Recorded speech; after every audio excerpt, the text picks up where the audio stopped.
संजय उवाच एवमुक्त्वा अर्जुनः सांख्यरथोपस्तुपाविशत् विसृज्य संचरं चापम शोक संविघ्न मानसः।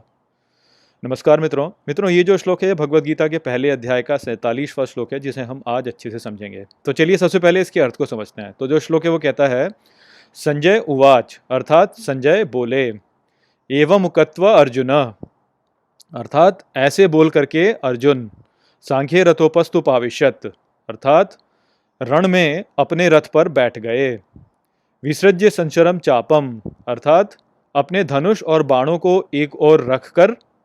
शोक संविघ्न मानसः अर्थात दुख से ग्रसित मन के साथ। तो यहाँ पर इस श्लोक में संजय जो है वो धृतराष्ट्र को कह रहे हैं कि ऐसे बोल करके अर्जुन अपने रथ पर बैठ गए, अपने धनुष और बाण को एक ओर रखकर दुख से ग्रसित मन के साथ।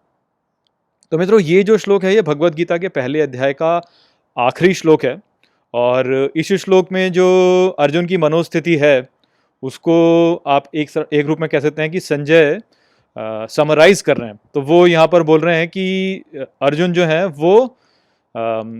ऐसे बोलकर कि मैं इस युद्ध में लड़ना नहीं चाहता, अपने रथ पर बैठ गए, उन्होंने अपने धनुष और बाण को एक ओर रख दिया और उनका मन जो था वो दुख से ग्रसित हो गया। तो इस श्लोक में जो हम देखते हैं वो वास्तव में ये है कि हमारा जो मन है वो कितना दुर्बल होता है और कितना लचीला होता है, यानी वो एक स्थिति से दूसरी स्थिति में कितनी शीघ्र कितनी आसानी से चला जाता है उसको यहाँ पे बताया जा रहा है। क्योंकि यदि आप 20वें श्लोक को देखते हैं तो वहाँ पे आप देखते हैं कि अर्जुन जो है वो अपने शस्त्रों को संभाल रहे हैं, अपने धनुष को उठा रहे हैं और अपने धनुष को उठाते हुए तब वो श्री कृष्ण से कहते हैं कि मेरे रथ को दोनों सेनाओं के बीच में स्थापित करें। तो वहाँ पर तो वो युद्ध लड़ने के लिए तैयार हो रहे थे और यहाँ पर जो है एकदम से उनका मन जो है वो दुख से ग्रसित हो चुका है और वो अपने शस्त्रों को एक ओर रखकर रथ में जो है ऐसे ही बैठ गए हैं। तो ये दिखाता है कि हमारा मन जो है वो कितना चंचल होता है और कैसे जो है एक विचार से दूसरे विचार पे चला जाता है और हमारी मनोस्थिति जो होती है वो कितनी सरलता के साथ में जो है परिवर्तित हो जाती है। पहले तो जो है 20वें श्लोक में वो पांडव सेना के बीच में थे तो वहाँ पर उनका युद्ध लड़ने का मन था और जैसे ही वो दोनों सेनाओं के बीच में आए तो उनका मन जो है वो युद्ध लड़ने से हट गया और उनको अब ये लग रहा है कि ये युद्ध जो है वो ठीक नहीं है।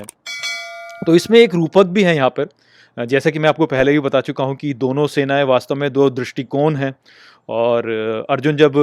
श्री कृष्ण से ये बोलते हैं कि मेरे रथ को दोनों सेनाओं के बीच में स्थापित करें तो वो वास्तव में एक रूपक है जो ये दर्शाता है कि अर्जुन जो है वो दोनों ही दृष्टिकोणों को समझना चाह रहे हैं और श्री कृष्ण जो कि अच्युत हैं अर्थात जो कि परम सत्य हैं उनसे ये बोल रहे हैं कि मेरे को दोनों ही दृष्टिकोणों को दर्शाएं। और उनकी जो मनोस्थिति का जो ये परिवर्तन हम यहाँ पे देखते हैं वो भी वास्तव में दर्शाता है कि जब हम एक दृष्टिकोण को देखते हैं तो हमें एक रूप में लगता है, जब हम दूसरे दृष्टिकोण को देखते हैं तो हमें दूसरे रूप में लगता है। इस प्रकार से हमारा मन जो होता है वो भ्रमित हो जाता है। तो यहाँ पे उसी बात को दर्शाया जा रहा है।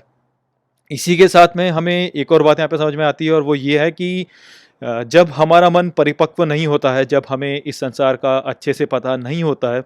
तब हमारा मन चंचल होता है और एक से दूसरे विचार पर भागता रहता है और उस परिस्थिति में जो है हमें ये पता नहीं होता है कि हमें क्या करना चाहिए और क्या नहीं करना चाहिए और ऐसे में हम भ्रमित हो जाते हैं, जैसे कि अर्जुन यहाँ पे भ्रमित हो चुके हैं। किंतु जब हमारा मन स्पष्ट होता है, जब हमारे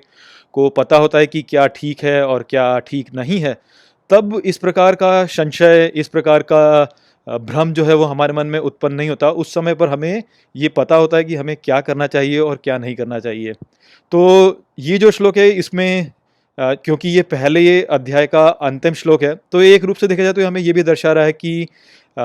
यहाँ पर एक समस्या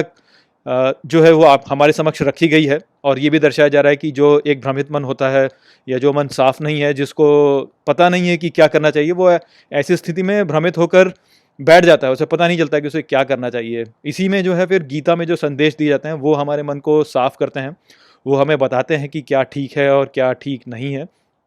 तो तब हमें ये पता चल जाता है कि हमें क्या करना चाहिए। जो मन ऐसा है जिसे कि पता है कि क्या ठीक है और क्या नहीं है, उसके मन में कभी भी संशय उत्पन्न नहीं होगा। तो पहले अध्याय के अंतिम श्लोक द्वारा हमें ये बताया जा रहा है कि जो गीता के संदेश हमें आगे दिए जाएंगे उनसे हमारा मन जो है वो स्पष्ट हो जाएगा और हमें जीवन में पता होगा कि क्या सही है और क्या गलत। भले ही हम दोनों दृष्टिकोणों को समझ सकें, उन दोनों ही दृष्टिकोणों को समझ के हमें उनके अच्छे और बुरे पहलू दोनों ही समझ में आएँगे, किंतु हमें उसके साथ में ये भी पता होगा कि इन दोनों पहलुओं में कौन से पहलुओं के साथ हमें जाना चाहिए। तो वो भी यहाँ पे एक रूप में आप कह सकते हैं कि दर्शाया जा रहा है पहले अध्याय के अंतिम श्लोक के साथ। तो आशा करता हूँ कि मैंने इस श्लोक को आपको अच्छे से समझा दिया होगा। मित्रों, इस वीडियो को अंत करने से पहले मैं आप सभी से ये आग्रह करता हूँ कि कल के वीडियो को आप अवश्य देखें। मेरे पास एक बहुत ही महत्वपूर्ण घोषणा है जो मैं आप सभी के साथ साझा करना चाहता हूँ, तो कल के वीडियो को आप अवश्य देखें। कल के वीडियो में हम किसी नए श्लोक के ऊपर चर्चा नहीं करेंगे। कल मैं आपको केवल जो गीता का पहला अध्याय है उसका पूरा सार प्रस्तुत करूँगा। तो हम ये जानेंगे कि गीता के पहले अध्याय में हमें क्या संदेश दिया गया है। परंतु इसी के साथ मेरे पास एक और बहुत ही महत्वपूर्ण घोषणा है, तो कृपया कल के वीडियो को आप अवश्य देखें। चलिए, इस वीडियो को अब हम यहीं पे समाप्त करते हैं। नमस्ते।